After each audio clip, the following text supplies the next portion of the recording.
right, welcome again. The Statistician General of the Federation and the Chief Executive Officer at the National Bureau of Statistics, NBS, joins me right now virtually.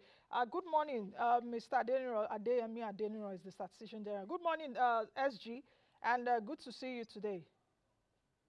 Good morning, Nancy, for having me. Good morning, good people of Nigeria. Good morning. Our viewers. Good morning, SG. We have a lot to discuss, so let's get started. The first question is the confusion around the 4.1% unemployment rate that Nigeria has right now for the first quarter of 2023 and just a little bit over 5% for the Q4 of 2022. How did you arrive at that? Because many Nigerians can't differentiate between 33.3% unemployment rate that we had in 2020 and you just came up with new employment figures at 4.1%. Please explain. Thank you, Nancy. So the first point I want to make here is that we have emphasized several times that with the new methodology that we have, there is no need for us to be comparing 33.3% of previous unemployment figure with what we have now at 4.1% because the methodology for computing them are different. The indicators are defined differently now, and the concept that we are using in this new methodology are also different. So it's not like unemployment drop or fall from 33.3 to 4.1. No. The 4.1 figure that we have now for Q1 of 2023 is as a result of the new methodology that we used to compute it. The 4.1% unemployment that we have now is not because there has been massive employment over the past few years that we released the last unemployment figure that now make the unemployment to come down. No, that is not the situation. It is the methodology that changed. It is the definition and concept that changed, which has to do with the latest ILO guidelines and methodology that we adopted, which has been honed and adopted by other countries in West Africa and across the whole world. The NBS is coming behind to adopt this latest ICL 19th of the ILO guidelines to come up with the latest figure that we have. And it is a normal thing for National Statistical Office like ours to review the methodology for computing indicators in our surveys on a regular basis in order to reflect the reality on ground, in order to reflect the changes in our world, in our environment that we live in. As we have all these changes, there is need for us to review our methodology, to review our indicators, to review the way we compute our indicators so that it can reflect the present situation that we are in or the present reality on ground. That is just what we have done. I would like to tell you that the issue of reviewing our methodology and concept and definitions is not only peculiar to labor force surveys. As we speak now, we are working on the rebasing of our consumer price index, which we use to calculate our inflation rate every month. We are in the process of also rebasing our gross domestic product, GDP, that we use to compute the performance of our economy every quarter. So it's a continuous process and it's not limited to only one particular survey. So this is not a new thing. This is a normal routine exercise of NBS that we have done before and which took place now. So okay. And people are asking why now? The issue of why now, why did we release the report now? It's not like we came up last month and then decide to review the methodology or adopt the latest ILO guideline. But it has been a process that has been on for past 2 years.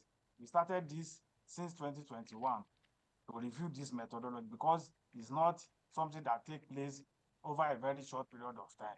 So we have done the review of the questionnaire looking at the previous questionnaire that we have and looking at the limitations that questionnaire had in it, we review it, we update it, and then after that, we also have to pre-test this instrument to ensure that the respondent understand what is required of them to answer.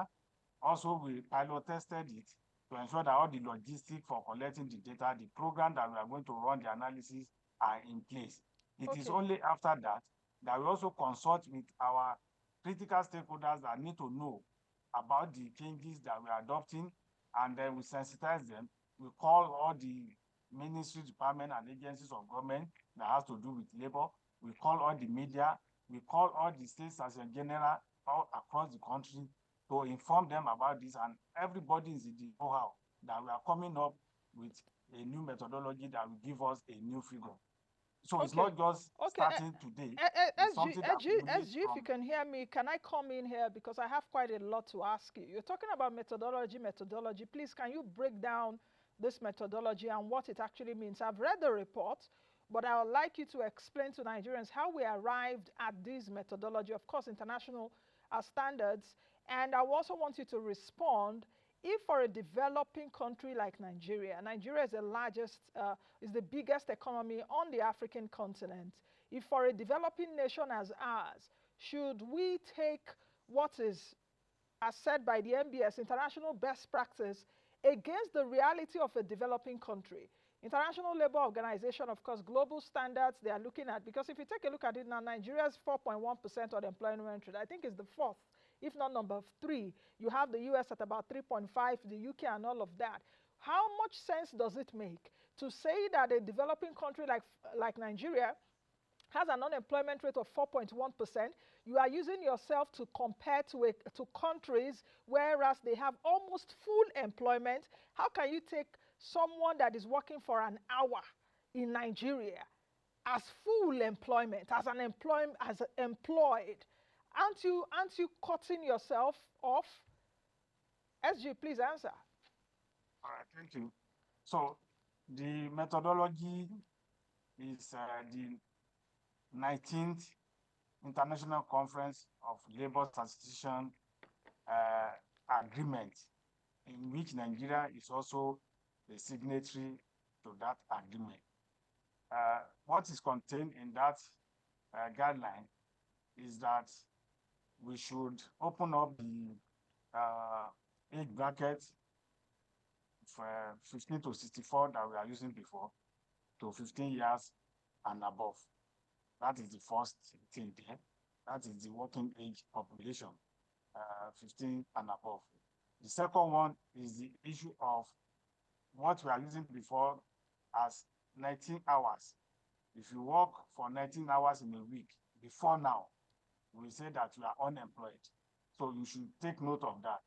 That somebody working for 19 hours in a week should be regarded as unemployed. That is what that guideline addresses. That you cannot be saying those people are unemployed.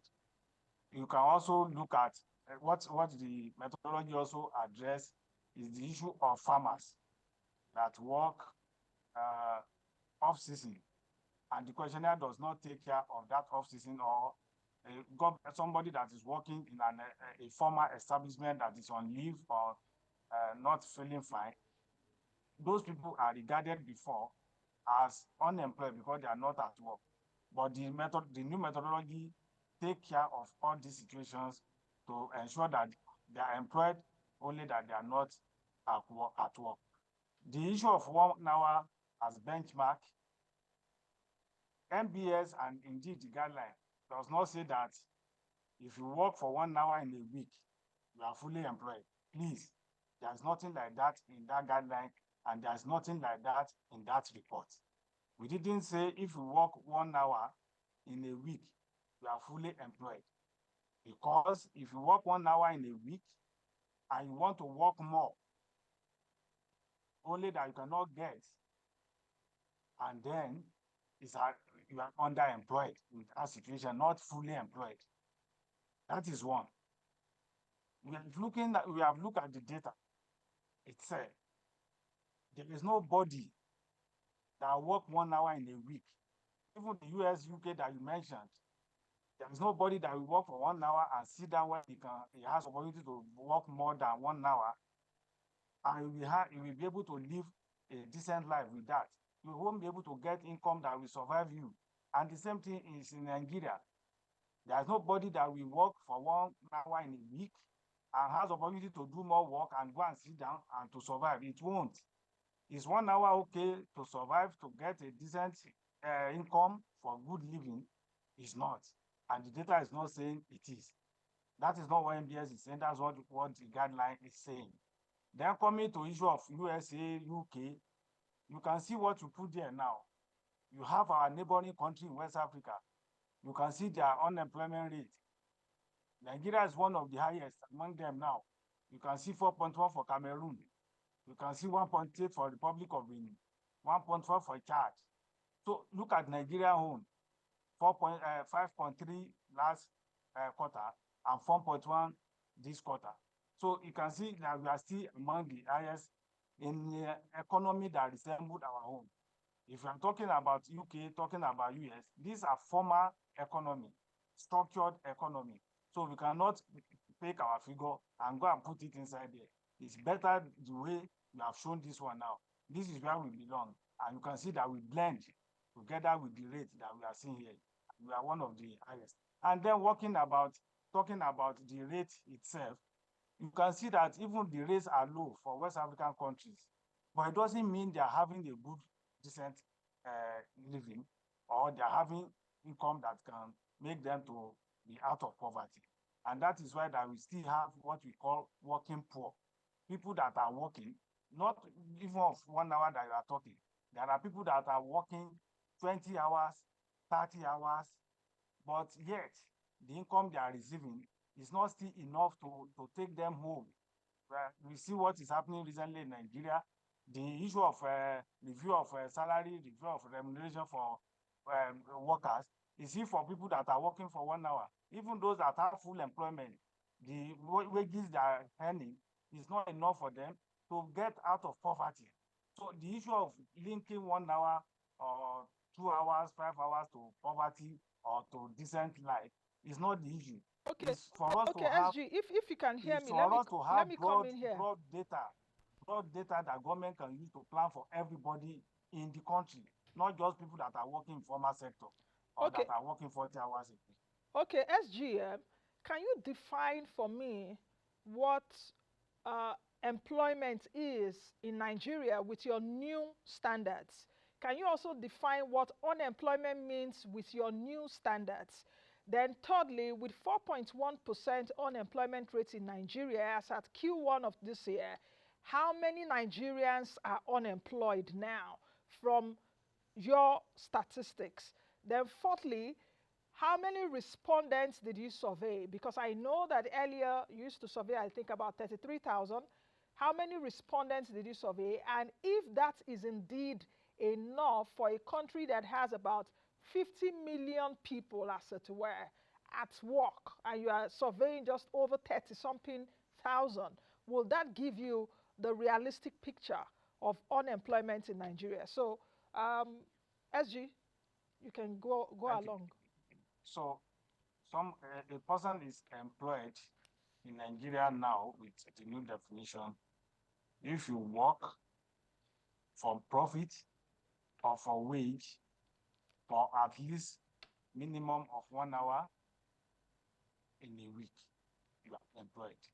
But we didn't say work for 1 hour. We said minimum of 1 hour in a week. And you work for profit or you work for pay, then you are employed.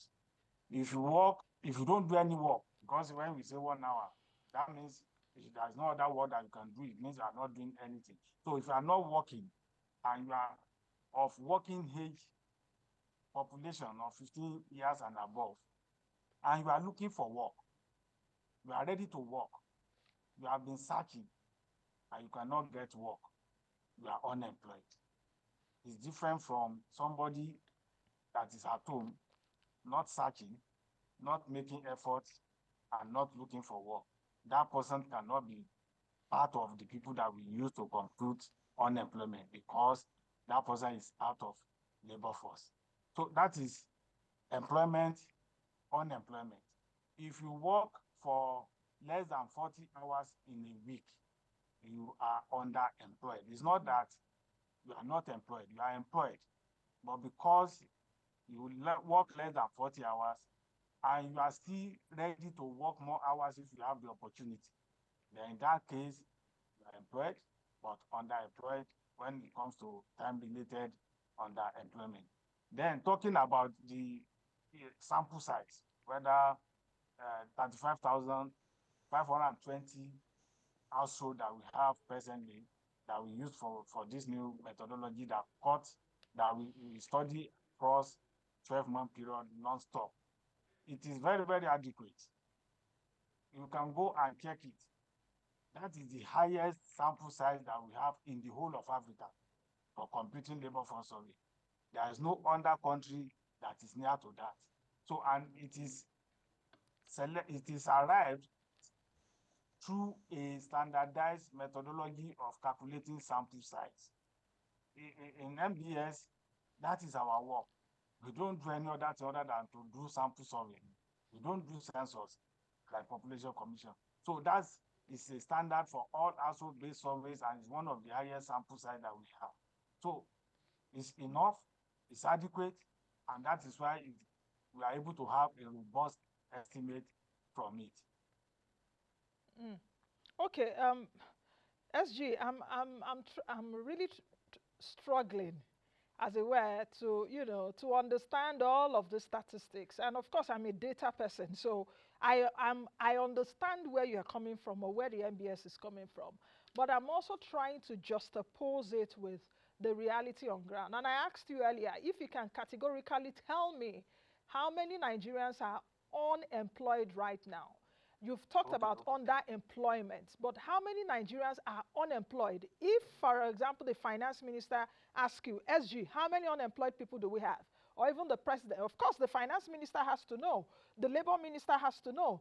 The federal government now is going to go on with palliatives. I suppose that state governors and even the poverty and alleviation minister should be able to ask you, because in giving palliatives, data like this is also necessary to know who are the working poor, who are those that are not even working at all that will need these palliatives. So if they ask you now, SG, how many Nigerians are unemployed with this 4.1%? What is the answer?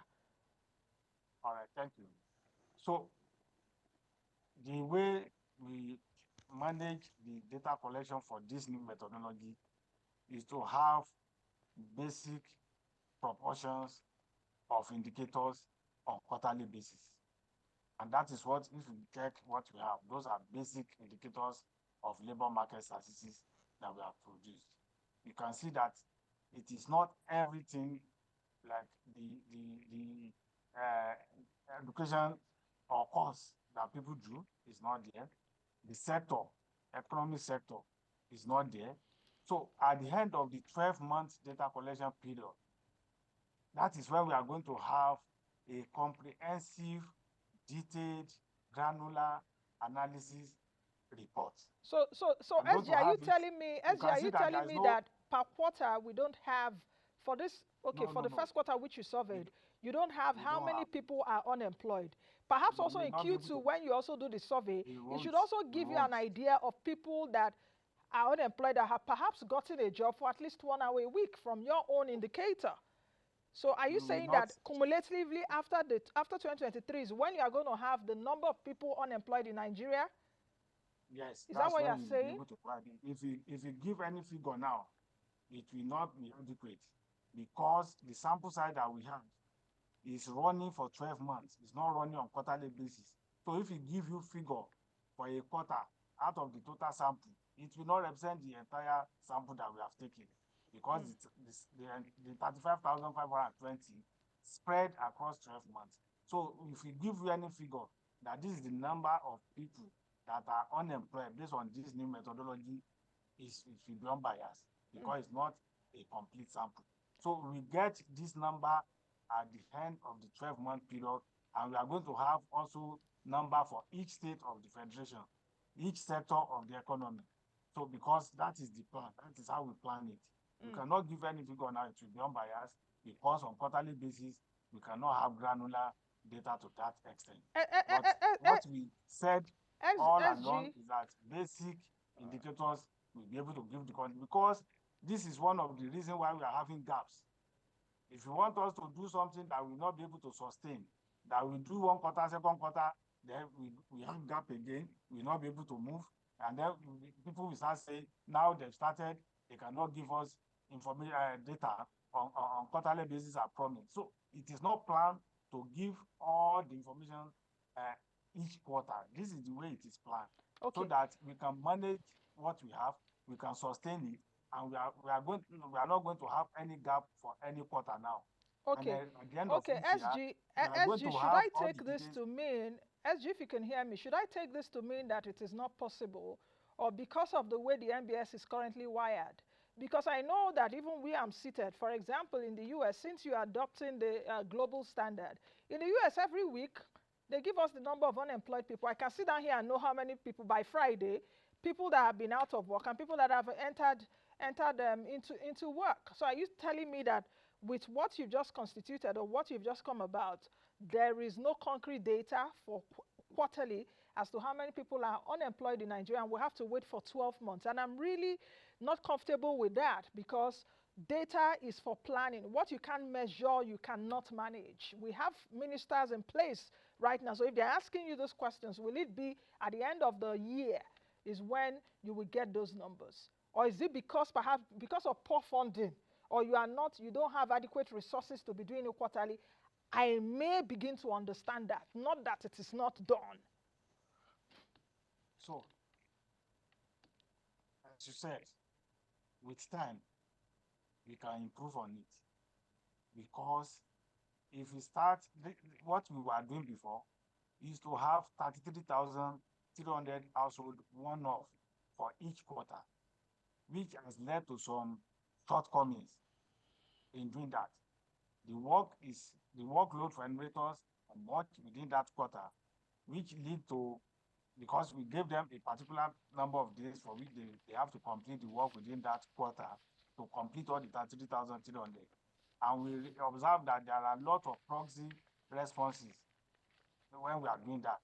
Because enumerator, the actual respondent that they're supposed to interview, because of the time limit, they will be interviewing other people on their behalf. And you can agree with me that there's no way you get accurate information from that. When we are talking about labor, where you cannot speak for another person except that person himself or herself. That is one of the things that we observe, doing it one-off in a quarter, a whole 33,300 a time. And that is why we have spread it this time around, so that we have less workload with minimum enumerator that we can supervise, and then they can now do the work within a week for just one local area, one enumeration area, so that if there is need for them to call back at a convenient time for anybody that is working or anybody that is qualified to be interviewed, they have that time to interview them. In terms of giving number, it is stated, we are not just saying it now, we have said it right from beginning, right from all this sensation workshop that we have been doing, that we are going to be giving basic information on quarterly basis and detailed at the end of the year. So we are not just saying it as you are asking me. It is what has been on the ground, and that is how it is planned. And that is what we can now build upon by the time we complete this round, and then we have mastered it, we have seen that it's working well. Then any additional workload that we want to be adding, so that we can be having number of unemployed for each quarter, then we can take it on. Okay. But for now, that is what we do. SG, let me try and get in 3 more questions for you before we go on this segment. Will this revised methodology, will it affect the GDP numbers as well as inflation numbers? Because from you, the last inflation numbers we got was at 24%. Are you going to employ the revision right now to impact GDP numbers and inflation numbers? That's one. Secondly, this report analyzed, if I'm not mistaken with what I saw, analyzed the last quarter of 2022 and the first quarter of 2023. So what happened between 2020 till the third quarter of 2022? Then thirdly, SG, um, uh, would you say that perhaps, because a lot of people have also perceived this as trying to be a bit political, for the NBS to, rub the shoulders of politicians who are there now to make them look good. So are these numbers, I know you will tell me about methodology, international standard, but is the NBS pressured in any way politically to churn out good numbers? Because over the years it's been said, oh, okay, the executive or government will try to, pad the numbers, make the numbers look good, so as if they are working, especially economically. So are you in any way pressurized by politicians or perhaps even this new administration? Thank you very much. I think this last question, in fact, I can say override all the other questions, because this is very, very important for people to understand. For us at the National Bureau of Statistics, our calling is not to dance to the tune of government. You could remember what happened when we released our multidimensional poverty index results, which is during the thick period of campaign. And we released that result, which put Nigerian at 133 million multidimensionally poor. And everybody was hailing the National Bureau of Statistics, because that is what the result is saying. And we release it even at the time that nobody expect. So for this one, the government of the day that we have now, they don't even know we are working on this. This work started 2 years ago, 2021. They are nowhere. They don't know who will be the presidential candidate, not to talk of winning, not to talk of putting pressure on NBS. So it has nothing to do with government, and just the way we have been releasing other survey results, we just release it the way it is, and at the time that we're supposed to release it, when it is ready, giving you rollout of all the activities that took place that culminated into releasing of the result. It's not that we are waiting for a particular time. We release our result when it is ready, when it is time, when we have gone through all the protocols that we're supposed to go through, calling all the people that we need to look at it. We call all the media houses, including AIT, before we launch this result. So it has nothing to do with whether government is pressurizing. It has nothing to. This government does not even have any hand in the computation of it, or in the planning, in the data collection. They are not on board. So we cannot say whether any pressure is coming from government. I'm not. To be frank, there's nothing like that, and that is why you can see that whether the data speak well for the government or it speak negative for government, NBS will release it. The computation of CPI and GDP, they have their own methodology. I've just mentioned that we are doing a basin, which is the one that can change the methodology, the concept, or the approach by which we compute both the CPI and the GDP. The labor force survey cannot be the one that will determine whether there will be changes in the computation of CPI or the gross domestic product, GDP.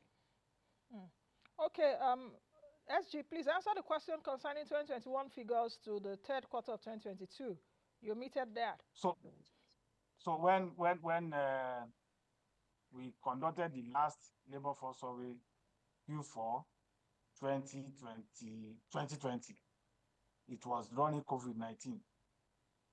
In fact, in Q3, we used phone methodology approach to collect the data, because that was period of lockdown. Nobody could go anywhere, but we use our phone center to conduct it. And after the lockdown was removed, that was the one for Q4 2020. It was, all of us know that COVID was still around, but at that time, the business had not picked up, people have not resumed fully and all that. And that is why we have that figure of 33.3. The figure before the COVID was not up to that at all, or not in all our quarters that we have collected. It was because of COVID. And for us to now be building or be referring to that COVID period, not going back to when everything has normalized. Because this is one thing that people are holding on. 33.3 was COVID um, induced results, not a normal situation of our economy. So, and people are building on that to make projection to 40 or any number. It cannot be. Okay. Apart from the fact that we are even changed the methodology, but even at that, that cannot be what we are going to be building upon, because we are no more in the era of COVID now. So that Okay. 33.3% cannot be the one that we use as yardstick. So after that, as at that time, if not that we review the questionnaire a little bit, not in full in line with the guideline, but we just look at it that we cannot be reporting unemployment rate of maybe 93% or 92% because everybody was locked down. People have not resumed. People are still afraid. So we have to change it that, okay, are you working before, but you didn't go to work because of COVID or because of the situation that we are in? That is why we are able to amend the questionnaire and come up with that result. Okay. Otherwise, it will be SG, 91. one So, more question and before you go. immediately, okay. Oh, one more question before you go, SG. Since the data was released just a few days ago, have you had engagement perhaps with your minister? I guess it's the finance minister that supervises your ministry. No, And it's budget no, and budget and economic planning, development. yes, Minister Bagudu. Now, have you had an engagement with him? And are other ministers perhaps reached out to you? Even the finance minister, Wale Yadu, poverty alleviation, like I mentioned, labor minister, and all of that. Have you had engagements with them? That's one. Then the last question for you is that with the revised figure of 4.1%, is this a difficult job for you to make Nigerians understand and to defend that we have 4.1% unemployment rate now? How difficult is it for you to come on television or to go on the media to defend this figure? All right, thank you. So the Honorable Minister of Budget and Economic Planning was at the launch of the report. He was the one that declared the workshop, the dissemination workshop open, and he was the one that the chief launcher of that report. And he has seen the report. We have explained to him. We saw all the presentation on that day. So for Honorable Minister of Budget and Economic Planning, he's briefed properly and he understands properly. For some of people, the media houses and other invited guests that were there that day, with the comment and speech of Honorable Minister, it was very, very clear that he understands what the report is saying, what the new methodology is saying, and all the indicators that were not available before that we are able to compute in this new methodology. So for Okay. Honorable Minister of Budget, he understands. The other ministers have not engaged them, but since my home minister already understand and have taken the report for use by government, I believe that whenever there is opportunity for him to engage with his colleague, other ministers, he will do so appropriately. Okay. Okay, thank you very much, SG, for joining me this morning. Let's talk again soon, because I know that we're expecting some other statistics from you. I hope this will not be the last of it, that I will see you on this show. It's my job to query those numbers. Thank you very much, Nancy. And let me thank you for inviting me, for me to still explain to Nigerians what we have done, how we have done it, and what the result is saying. It is for the good of everybody. And I appreciate those that are also been criticizing the figure and asking questions. It's because they like Nigeria, they love Nigeria. And for us at the National Bureau of Statistics as well, we also love Nigeria. We cannot afford to be giving wrong data or data that will not help anybody to government. What do we want to gain from it?